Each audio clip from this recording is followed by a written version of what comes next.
ओम शांति। जब बाबा के पास चंदूभाई के निमित्त भोग लेकर के वतन में पहुंचे, जाते ही बाबा को कहा कि बाबा जो चंदूभाई है, जो चंद्रिका बेन ज्योति बेन को अपने गांव तरफ सेवा के अर्थ लाने का उनका लक्ष्य था और बम्बई से वो दोनों बहनों को लाकर के साबरकाठा में उन्होंने सेवा कराई और आज उस आत्मा ने अपना पुराना शरीर का त्याग किया, तो बाबा चंदूभाई की आत्मा को वतन में इमर्ज कीजिए। तो चंदूभाई की आत्मा वतन में सूक्ष्म स्वरूप से इमर्ज हुई। हमने चंदूभाई की आत्मा को कहा कि आप इतने जल्दी क्यों चले गए? तो कहा कि बस बाबा को बुलाना था, तो बाबा ने हमें बुला लिया। हमने कहा कुछ कहा भी नहीं और ऐसे चले गए। आपने तो चंद्रिका बेन से बात भी की हुई थी कि मेरा लक्ष्य है कि मैं ब्रह्मा भोजन कराऊँ, ये कराऊँ, लेकिन आप तो अचानक चले गए।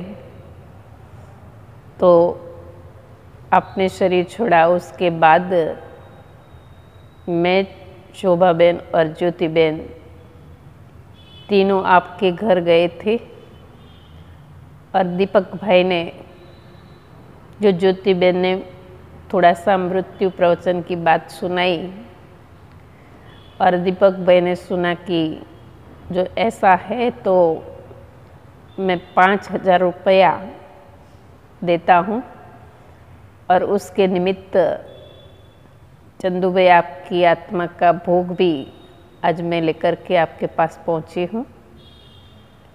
चंदूभाई खुश हो गए और कहा कि अच्छा चलो, दीपक ने इतना बाबा के कार्य में मेरे पीछे भोग के निमित्त इतना पैसा दिया। तो चंदूभाई ने कहा कि दीपक को मेरी थैंक्स देना कि उन्होंने मेरे पीछे इतना बाबा को भोग तो स्वीकार कराया। तो चंदूभाई की आत्मा खुश होती थी और दीपक को भी, शारदा बेन को भी, उसकी वाइफ को भी, उनके बच्चों को भी उन्होंने बहुत बहुत याद दी। हमने चंदूभाई की आत्मा को कहा कि आपकी और कोई इच्छाएं हैं? तो उन्होंने कहा कि बाबा को मेरे द्वारा जितनी सेवा करानी होती उतनी करा ली और आज मैं बाबा के सन्मुख ही अभी हूँ। बाबा अभी मुझे जहाँ भी भेजेंगे वहाँ मैं जाऊँगा और वहाँ भी जाऊँगा ज्ञानी परिवार के घर में जाकर के मैं जन्म लूँ और बाबा के कार्य में फिर से मैं मददगार बनूँ। ऐसी चंदूभाई की आस थी, इच्छा थी।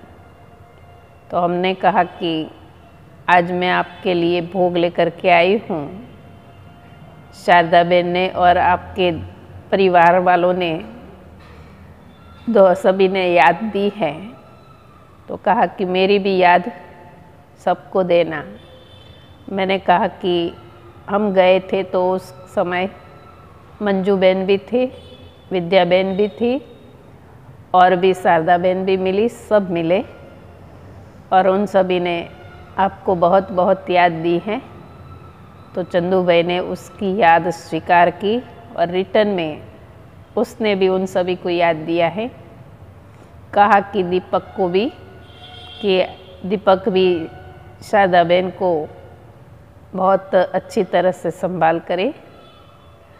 ऐसा कह कर के चंदूभाई की आत्मा ने कहा कि बस मेरी सबको याद देना चंद्रिका बहन को भी याद देना, ज्योति बहन को भी याद देना, दिनेश भाई, अलका, सबको याद देना। मैं भी इन लोगों को यहाँ लेकर के आया हूँ और आज इतनी वृद्धि हुई है तो मुझे भी वो सारा देख करके मैं खुश होता। आगे बढ़े और आगे बढ़ाए, ऐसा चंदूबे ने हम सबको वरदान दिया। हमने कहा और कुछ कहना है तो कहा कि नहीं, बस। मैंने कहा कि मैं भोग लेकर के आई हूँ, आप स्वीकार करो। हमने कहा आपको लड्डू बहुत प्रिय था ना, तो आज लड्डू और सारा ही भोग में आपके लिए ले आए हैं। तो चंदू भाई की आत्मा खुश होकर के भोग भी स्वीकार किया और भोग स्वीकार करते समय आप सबकी उनको फिर से याद दी। याद देते समय हमने बाबा को कहा कि बाबा अभी वो आत्मा कहाँ जन्म लेगी। तो बाबा ने कहा वो आत्मा बम्बई में फिर जाएगी और बम्बई में जाकर के सेवा करेगी। तो वो आत्मा बम्बई में फिर जाकर के जन्म लेगी और जहाँ से उन्होंने ज्ञान प्राप्त किया है वहाँ फिर उसी स्थान से ही फिर से ज्ञान में आएगी। ऐसा कहते समय, आप सबको याद देते समय फिर हम चंदू भाई से बाबा से छुट्टी लेकर साकार वतन पहुँचे। ओम शांति।